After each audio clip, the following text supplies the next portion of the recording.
Hello and welcome to this special Windrush Anchor Education Heritage Programme dialogue.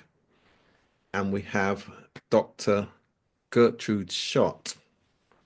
And we're going to be speaking about the KPS Project Book Tour, which will arrive in Nottingham on Friday, the 24th of May, offering an evening of storytelling, cultural reflection, and community spirit.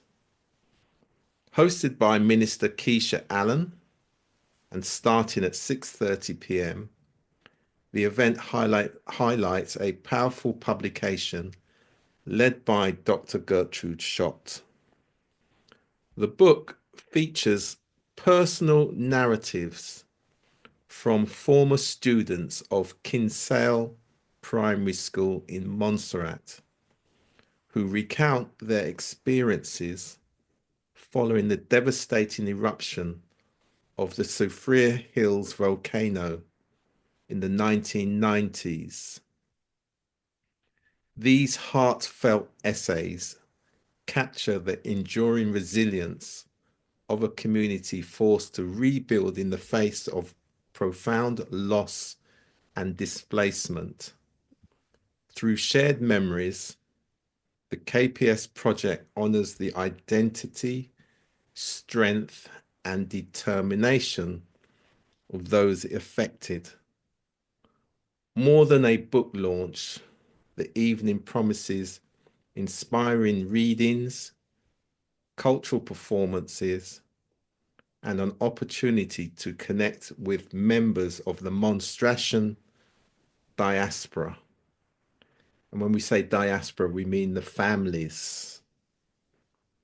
This celebration of survival welcomes all to witness a unique chapter of Caribbean history brought vividly to life as an integral part of the Windrush generations. Good evening, Dr. Shotte. How are you? Good evening, Rudy. I'm fine, thanks. Very good. So let's get started. How does the KPS project redefine the concept of home for those who were displaced by the Soufrière Hills volcano eruption?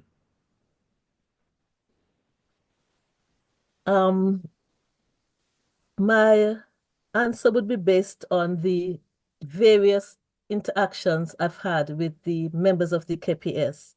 So I deem it safe to conclude that for the KPS project, home represents a place of love, peace, and safety.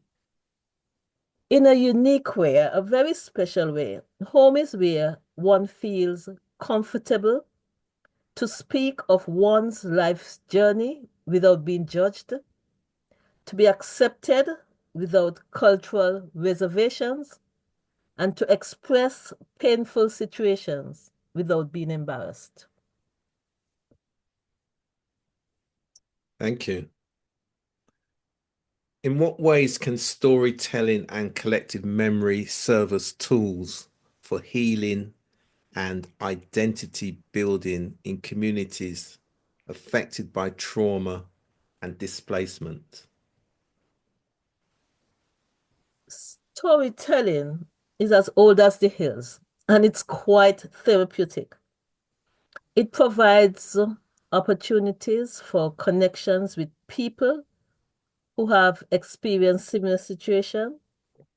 It is an outlet for unedited self-expression in a language of the heart, and whether or not that is colloquial or is shared dialect. And in terms of collective memory, I'm looking at that within the context of shared experience and collective mourning. It is a remedial exercise. It's like saying, I'm not alone. And normally that feeling brings something of connection with other people because you're not the only one in this situation. So knowing that there are others who share and understand what you're feeling is a very satisfying and calming feeling. And it lessens the many levels of stress that one feels. What role does education, such as early experiences at Kinsale Primary School, play in shaping long-term resilience, recovery, and life outcomes for individuals facing natural disasters? Well, education is a very strange word, but in its narrowest and broadest sense, it plays a crucial word in shaping one's outlook on life. We are all familiar with the expression, knowledge is power. It carries so much weight. And education, whether it is formal, informal, or non-formal, it opens up many opportunities to access and acquire the various ways of knowing that exist. And in our particular situation, education in emergencies addresses how education can provide before, you can provide education before, during, and after a crisis. And that includes natural and man-made disasters. So in a nutshell, education plays a significant role in building and maintaining strength of character. How can cultural performances and the connections between the generations, so the pioneers through to the descendants, at events like the KPS Book Tour, help preserve Montserratian heritage across the generations and geographies? Okay, let me look at the cultural performances. These should be based on activities that define national and cultural experiences. The reason for this is that people would be able to, in the diaspora that is, or other people would be able to identify with the content and meaning of the poetry, of the music, of the dancing. Whatever expressions are being done, they'll be better understood if they have a cultural, if they are culturally based. And in situations like these, in a Montserrat context, in the KPS tour context, we are looking to mend whatever broken rings of security there are. It will help to mend them. What lessons can other communities, both across the Caribbean and globally, learn from the lived experiences and reflections shared through the KPS project?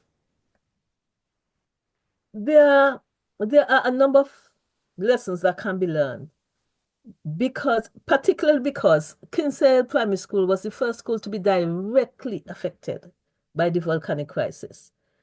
But even prior to this, we had developed a situation where we had mechanisms in place to deal with such like situation.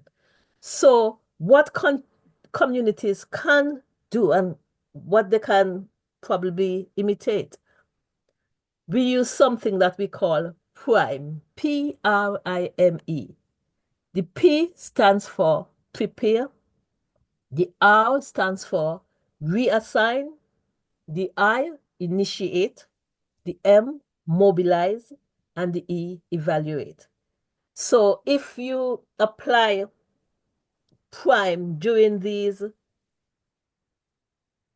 disasters or situations of human crisis, you should be able to help. And it's good to copy the KPS project example because it has been tried and proven. And that is why we are doing this book tour to let people see, let people know, and let people understand how we are the group we are today because of those same mechanisms that we have tried.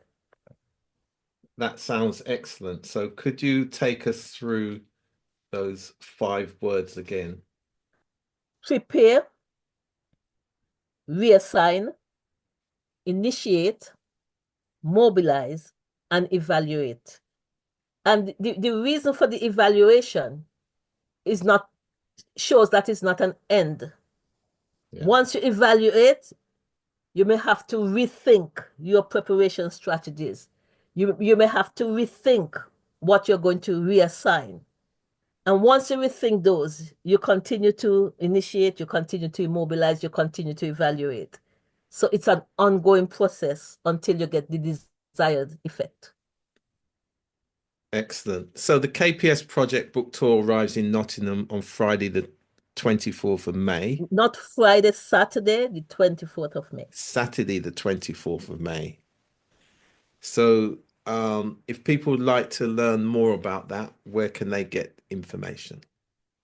The KPS Facebook page and members of the KPS Instagram page as well. Excellent. So KPS on Facebook and KPS on Instagram. So thank you very much for that, Dr. Gertrude Shotte, and look forward to speaking to you again soon. You're welcome, and thanks for giving us this opportunity to promote our Nottingham book tour.